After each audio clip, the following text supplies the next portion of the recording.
लेकर के आते हो वैकुंठ में ले आए महाराज। आगे ही से महापुराण में वर्णन है कि एक बार दधीचि ऋषि बैठे हुए थे और वहीं पर उनकी पत्नी सुरवचा वहां बैठी हुई थी। और जब बैठे हुए थे तो वो दोनों बात कर रहे थे। उसी समय देवता गण आ गए महाराज और उन्होंने प्रार्थना की कि हे महाराज, जो वृत्तासुर नाम का जो दैत्य है ना, चारों ओर आतंक मचा रहा है, तो हमने जो आपको अस्त्र शस्त्र दिए थे वो हमें वापस कर दीजिए। अब उनको पता है। तो सोनकत ऋषि कहते हैं इसको महाराज आप विस्तार से जरा समझाइए। तो श्री सूत जी महाराज कहते हैं सुनो कि जब समुद्र मंथन हुआ था, देवता संग्राम हुआ था, उसके बाद सभी देवता लोग विजय को प्राप्त हो गए थे। तो जो अस्त्र शस्त्र थे ना बड़े दिव्य थे, तेजस्वी थे। तो उन्होंने कहा दधीचि ऋषि का एक ऐसा आश्रम है जहां पर कोई असुर दैत्य पहुंच नहीं सकता, क्यों ना यह अस्त्र शस्त्र हम उन्हीं के यहाँ रखते हैं, सुरक्षा भी रहेगी, जब जरूरत पड़ेगी तो हम ले लेंगे। तो सारे देवतागण आकर के उनके यहाँ रख दिए महाराज। तो दधीचि ऋषि उन अस्त्रों का स्नान कराते थे। स्नान करा करके एकदम उन्होंने विचार किया कोई भी आएगा इनको चुरा करके तो ले जाएगा। तो उनका अभिषेक किया और अभिषेक किया तो जो अस्त्रों में शक्ति थी वह जल में आ गई और उसी जल को पी गए। और वह जल को पी गए तो वह जल की शक्ति हड्डियों में समाहित हो गई महाराज। जब हड्डियों में समाहित हो गई तो जो अस्त्र थे वो समाप्त हो गए। जब शक्ति ही नहीं है तो वो अस्त्र किस काम के। तो वह देवतागण भगवान नारायण के पास गए कि प्रभु रक्षा करो, कृपा करो। दोनों का आप जाइए किसके पास? दधीचि ऋषि के पास। जो अस्त्र शस्त्र है वो उन्हीं के पास है, तो वही आपको देंगे। और यदि ना दें तो उनकी हड्डियों को ही मांग लेना। क्यों?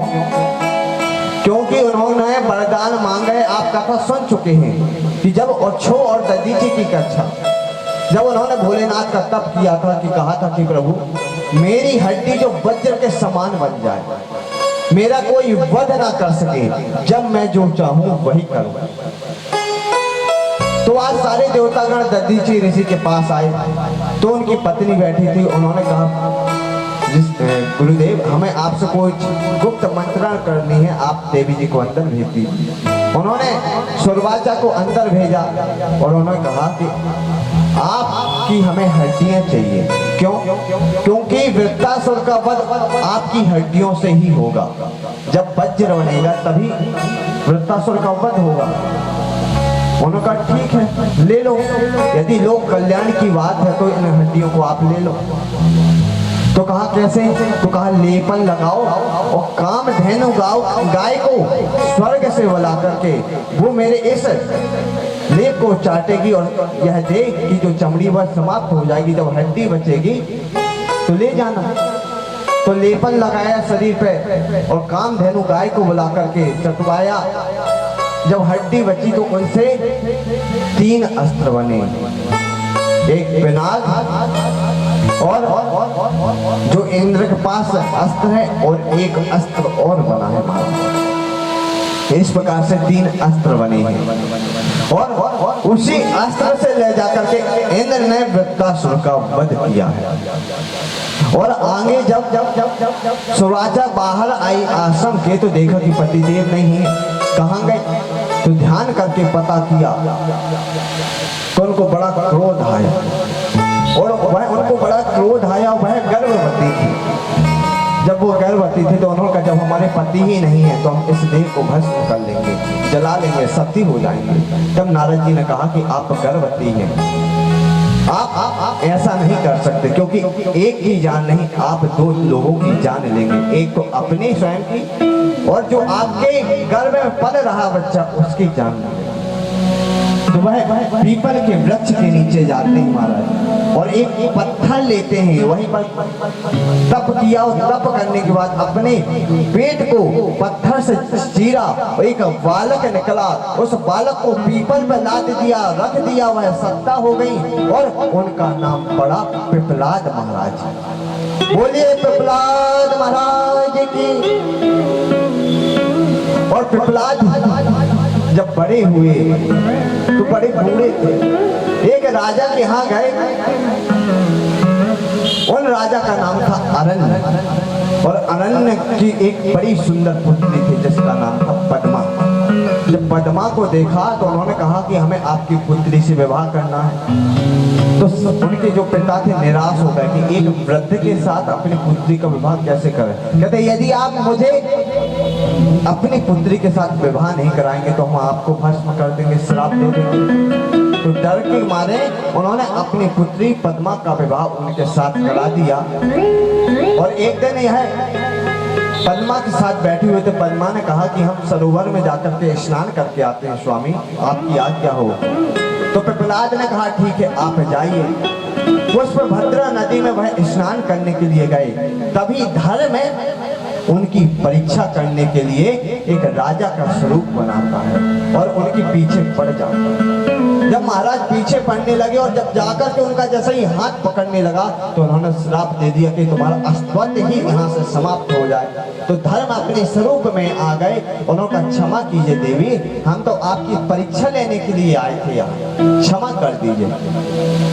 तो कहते देखो मेरा जो श्राप में समाप्त तो नहीं होगा, लेकिन हम आपको 4 विभागों में बदल देते हैं कि आप सतयुग, त्रेता, द्वापर, कलयुग। आपके सतयुग में 4 पैर होंगे। जैसे त्रेता आएगा आपके 3 पैर होंगे, द्वापर आएगा आपके 2 पैर होंगे, वो कलयुग आएगा तो आपका 1 पैर होगा। सत्य, सोच, तप और दान, ये 4 पैर आएगा। आप इस कथा को श्रीमद् भागवत महापुराण में सुनते हैं कि जब वो धर्म ही बैल बन करके आया था, वही जो धर्म है कि इनका श्राप लगा है पद्मा का, इसी के कारण उनका 4 भाग बना है। और इस कलयुग में वह दान की महिमा का एक वर्णन बताया गया है। और यह शरीर किन 5 तत्वों से निर्मित हुआ है? छेदे जले पावक गगने समीरा,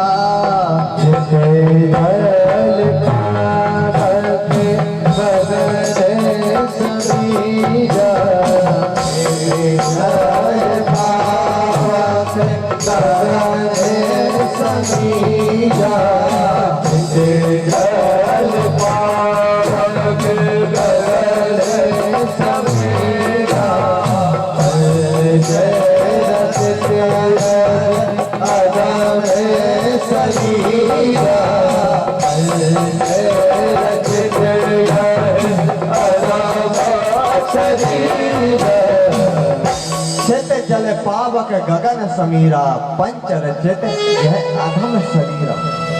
यह जो तन मिला है 5 तत्वों से मिला है। वायु, तेज, अग्नि, आकाश, मिट्टी, इन 5 तत्वों से हमारा तत्व बना है। इसलिए यह मनुष्य तन मिला है तो भगवान का भजन कर लो, कीर्तन कर लो। क्यों? यह मनुष्य धन 84 लाख योनियों में भटकने के बाद मिलता है महाराज। और जब यदि आप इस मनुष्य तन में आए हैं तो भगवान का भजन कर लो, वही आपके लिए कल्याणकारी है। और यदि भजन नहीं करना, कीर्तन नहीं करना तो इन 84 लाख योनियों में आप भटकते रहेंगे। इसलिए बचने का एक ही उपाय है, भगवान नाम की महिमा, भगवान की कथा और भगवान का कीर्तन। यह मनुष्य तन का। इस प्रकार से उन्होंने श्राप दिया है धर्म को महाराज। भगवान ने एक वैसा अवतार लिया है जो कि एक महानंदा नाम की वैश्या थी, जो बड़ी सुंदर थी, भगवान भोलेनाथ की परम भक्तन थी। उसके पास एक मुर्गा और एक बंदर था जिसको रुद्राक्ष की माला पहनाती और स्वयं रुद्राक्ष की माला पहन करके वह लीलाएं करती दिखाती। तो यही वैसा अवतार में भगवान एक वैश्य अवतार लेकर के आए हैं। और आकर के एक कंकड़ था उनके पास, और उस कंकड़ को जब इस वैश्या ने देखा तो उसके मन में जिज्ञासा हुई, इस कंकड़ को हम कैसे प्राप्त करें। तो उन्होंने कहा कि आप हमारी 3 दिन तक पत्नी बन करके रहिए। उन्होंने कहा ठीक है। तो उन्होंने कहा जैसी पत्नी रहती वैसे ही आपको रहना पड़ेगा। तो उन्होंने 3 दिन के लिए वैश्य का पत्नी बनकर के रही महाराज। और उन्होंने कंकड़ को दिया और एक शिवलिंग था जो हीरों से जड़ा हुआ था और कहा कि यह दोनों हमें प्राणों से प्यारे हैं, यदि कुछ हो गया ना तो अपने प्राणों को त्याग देंगे, मृत्यु को प्राप्त हो जाएंगे, इनको कुछ नहीं होना चाहिए। दोनों का ठीक है महाराज। यह घर में ले आए। भगवान भोलेनाथ की माया से रात्रि में आग लग गई और आग लगी, जो शिवलिंग थी ना उसमें आग लग गई, जो कंकड़ था ना उसमें भी आग लग गई। और जो एक मुर्गा था और एक बंदर था वह उस समय वहां से भाग गए आग लगने से। जैसे ही वैसे अवतार भगवान रूप लेकर के आए तो उसने कहा मेरा शिवलिंग कहाँ है। जैसे ही देखा कि भस्म हो गया, कहा कि अरे मैंने तुमसे कहा था ना कि इसको कुछ नहीं होना चाहिए, ये कैसे भस्म हो गया। अब मैं अपने प्राणों का बलिदान कर दूंगा। और जाकर के प्राण को बलिदान कर दिया। आज वैश्या भी विचार करती महानंदा नाम की कि अरे मैंने तो 3 दिन का संकल्प लिया था कि 3 दिन तक इनकी पत्नी बनेंगे, अभी तो 2 ही दिन व्यतीत हुए, अभी 1 दिन बाकी है। तो मेरे थे पति, लेकिन मेरे पति भी मृत्यु को प्राप्त हो गए। अब मैं भी उनके साथ में सप्ताह हो जाऊंगी। और जैसे ही सप्ताह होने के लिए जा ही रही थी, भगवान उसी वैश्य अवतार रूप में भोलेनाथ प्रकट हो गए। बोलिए वैश्य अवतार भगवान की जय हो। और बताया कि हम तुम्हारी परीक्षा ले रहे थे और आशीर्वाद दिया। इस प्रकार से उन्होंने वैश्य अवतार लिया है। आगे चल के युजेश्वर अवतार लिया है। भद्र आयु की परीक्षा लिए किया है। भद्र आयु राजा जो थे, चंद्रगद उनकी पत्नी थी, उनके साथ में वन में जा रहे थे तो माता पार्वती और भोलेनाथ एक ब्राह्मण और ब्राह्मणी का रूप धारण करके आए। और उस समय भगवान भोलेनाथ की माया से एक शेर प्रकट किया और ब्राह्मणी और ब्राह्मण के रूप में के पीछे भगा दिए। और यह राजा शिकार करने के लिए आए थे, उनकी शरण में जाते हैं, कहते राजा रक्षा करो, शेर आ रहा है। जैसे ही शेर दहाड़ता हुआ वहां पहुंचा तो इन्होंने तीर चलाए और वह आकर के ब्राह्मणी को खा जाता है महाराज। अब जैसे ही ब्राह्मणी को खाया तो ब्राह्मण ने बहुत सुनाया, अरे राजा तुम किस बात के राजा हो, जो राजा अपनी प्रजा की रक्षा नहीं कर सकता तो वो हमारी रक्षा क्या करेगा। तुमने मेरी पत्नी को रक्षा नहीं की, क्षमा प्रार्थना मांगने लगे। कहते ऐसे क्षमा प्रार्थना नहीं होगी, आप अपनी पत्नी मुझे दे दो तब मैं तुम्हें क्षमा करूंगा महाराज। आप मुझे अपनी पत्नी प्रदान कर दो। तो राजा ने मैं अपनी पत्नी कैसे दे दूं। कहते यदि नहीं दे रहा ना तो मैं तुम्हें भी दंड दूंगा।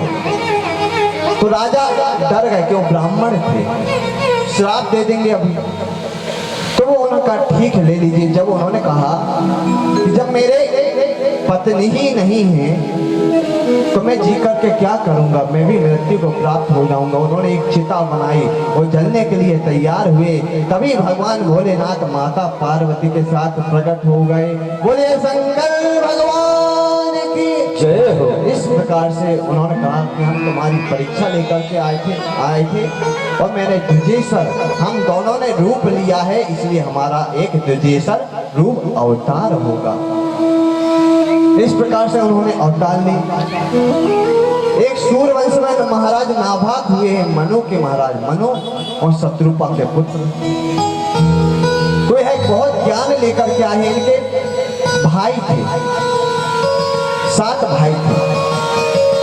तो इन्होंने सबने अपना भाग ले लिया, इनको कोई भाग नहीं मिला महाराज। जब आए तो मनु महाराज से कहते हैं सबने अपना जो घर की जायदाद रहती सबने बांट ली, लेकिन मुझे कुछ नहीं मिला। और उन्होंने कहा आप पिता के साथ रहिए। तो उन्होंने कहा एक काम करो, एक अंगिरस मुनि है जो यज्ञ कर रहे हो, वो 2 सूक्तियां भूल गए यज्ञ करते समय, आप उस यज्ञ की 2 सूक्तियों को पूर्ण कीजिए, जो यज्ञ का अंतिम भाग होगा आप उसको लेकर के आइएगा। तो आज नाभाग जाते हैं, उन 2 सूक्तियों को पूर्ण करते हैं और पुनः जब उस भाग को लेने के लिए आए तब भगवान भोलेनाथ कृष्ण अवतार, कृष्ण दर्शन अवतार लेकर के वहां पहुंचे। कहते रुको राजा, तुम इस भाग को नहीं ले जा सकते क्योंकि इस भाग में मेरा भाग है, इसको हम ले जाएंगे क्योंकि मुझे भी अंतिम भाग दिया गया है यज्ञ का। इसलिए हम इसको ले जाएंगे, इसको हम स्वीकार करेंगे, इसको तुम नहीं ले जा सकते। उन्होंने कहा मुझे मेरे पिता ने कहा था कि जो अंतिम भाग हो आप उसे लेकर के आ जाना। कहते नहीं नहीं, जाकर के पिता से पूछो। तो आज महाराज नाभाग आते हैं किसके पास? मनु महाराज के पास। प्रार्थना करते पिताजी आपने कहा था कि जाकर के उस भाग को लेकर के आ जाना, लेकिन वहां पर एक ब्राह्मण आए हैं, उन्होंने कहा इस भाग को नहीं ले जा सकते, तो आप बताइए। उन्होंने ध्यान लगाया और देखा कि वह तो स्वयं भोलेनाथ ही कृष्ण दर्शन के रूप में आए हुए हैं। तो वहां पर वो दोनों आए, क्षमा प्रार्थना मांगे, कहते हम समझ गए प्रभु आप स्वयं भोलेनाथ हैं जो कृष्ण दर्शन अवतार लेकर के आए हैं। दोनों का आप इस भाग को ले जाओ, मैं तुम्हारी परीक्षा ही लेने के लिए आया हूँ। इस प्रकार से भगवान भोलेनाथ ने कृष्ण दर्शन अवतार लेकर के नाभाग की परीक्षा ली है। भगवान श्री कृष्ण नहीं, एक भगवान भोलेनाथ ने कृष्ण दर्शन अवतार लिया। इस प्रकार से महाराज यह कथा यहाँ समाप्त होती है। हम कोटि रुद्र संहिता में प्रवेश करते हैं, जहां पर 12 ज्योतिर्लिंग का वर्णन आया गया है महाराज। वैसे तो सभी लोगों ने 12 ज्योतिर्लिंग के नाम सुने होंगे कि कहां पर यह ज्योतिर्लिंग है महाराज। पहला है सोमनाथ, जो भगवान सोमनाथ के रूप में आए हैं, जो गुजरात में स्थित है, जो समुद्र तट के किनारे। जो अधिकतम जो शिवलिंग है ना, ज्योतिर्लिंग है ना, वो किसी न किसी तट के किनारे हैं। 2 ही 3 जो शिवलिंग है जो तट के किनारे नहीं है। जो घुसमेश्वर शिवलिंग है वह तालाब के अंदर विराजमान है। एक जो चिता भूमि पर है, जो वैजूनाथ वह चिता भूमि पर है, और जो शिवलिंग और हैं वह किसी न किसी किनारे से प्रकट हुए हैं। तो शौनकादिक ऋषि प्रश्न कर रहे हैं महाराज इन शिवलिंगों का आप वर्णन करके बताइए कौन सा शिवलिंग कैसे प्रकट हुआ है। तो बताते हैं, सुनो कि जो प्रजापति दक्ष थे ना, इनके यहाँ जब 60 कन्याएं हुई तो 60 कन्याओं में से 27 कन्याओं का विवाह इन्होंने चंद्रमा के साथ करा दिया। उसमें एक रोहिणी नाम की कन्या थी, तो चंद्रमा रोहिणी से अधिक प्रेम करते थे और 26 पत्नी को बहुत कम प्रेम करते थे। तो उनको बड़ा दुख हुआ कि बताओ पत्नी तो हम भी हैं, लेकिन हमसे इतना प्रेम नहीं करते जितना प्रेम यह रोहिणी से करते हैं। तो इन्होंने जाकर के अपने पिता से शिकायत की कि पिताजी आपने विवाह तो हम सबका उनके साथ कराया है, लेकिन वो सबसे अधिक प्रेम तो रोहिणी से करते हैं, हमसे प्रेम करते ही नहीं, आप बताइए। तो उन्होंने चंद्रमा को बुलाया और चंद्रमा को कहा कि देखो चंद्रमा ये गलत बात है कि मैंने 27 कन्याओं का कन्यादान तुम्हें दिया है, तुम्हें दान किया है। तुम्हारा कर्तव्य है कि सबको एक जैसा प्रेम करो, लेकिन ये गलत बात है तुम रोहिणी से अधिक प्रेम करते हो और 26 कन्याओं से कम प्रेम करते हो। अब ऐसी बात हमें सुनाई देनी नहीं चाहिए, ऐसी बात हमें दोबारा ना पता चले। आप सबको समानता प्रेम दो। उस समय कुछ बात तो मान लिए महाराज, समय निकल गया। जब समय निकला तो पुनः वह रोहिणी से ही अधिक प्रेम करने लगे। तब यह पुनः रुदन करते हुए महाराज दक्ष के पास आए, कहते पिताजी वह तो पुनः वैसा ही कर रहे हैं, पुनः उनसे ही ऐसा अधिक प्रेम कर रहे हैं। तो दक्ष को बड़ा क्रोध आया और कहा जाकर के कि अरे चंद्रमा कि मैं तुझे श्राप देता हूँ कि तुझे 6 रोग ही हो जाए। तू रोहिणी से ज्यादा प्रेम करता है ना, अन्य पुत्रियों से नहीं करता, तो तुझे 6 रोग हो जाए। और जैसा ही 6 रोग कहा, जैसे हम आजकल टीबी बोलते हैं, और जो तेज था ना बिल्कुल समाप्त हो गया महाराज, काले पड़ गए। तो सारे त्रिलोक में हाहाकार मचने लगा महाराज। जब हाहाकार मचने लगा, देवता लोग यहाँ पर आए, प्रभु नारायण से प्रार्थना करते हैं कि प्रभु रक्षा करो, रक्षा करो। ब्रह्मा जी के पास आए, ब्रह्मा जी ने फटकारा कि देखो चंद्रमा को हमने कितनी बार बचाया। एक बार इन्होंने गुरु पत्नी बृहस्पति की पत्नी तारा के ऊपर कुदृष्टि डाली थी, उस समय भी बचाया था। और इस समय वह पुनः ऐसा करने लगे।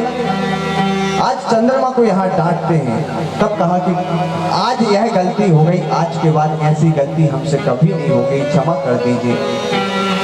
दोनों का ठीक है, तुम प्रभास क्षेत्र जाओ और प्रभास क्षेत्र जाकर के भगवान का पूजन करो, भोलेनाथ का पूजन करो। तो आज वह प्रभास क्षेत्र जाते हैं समुद्र तट के किनारे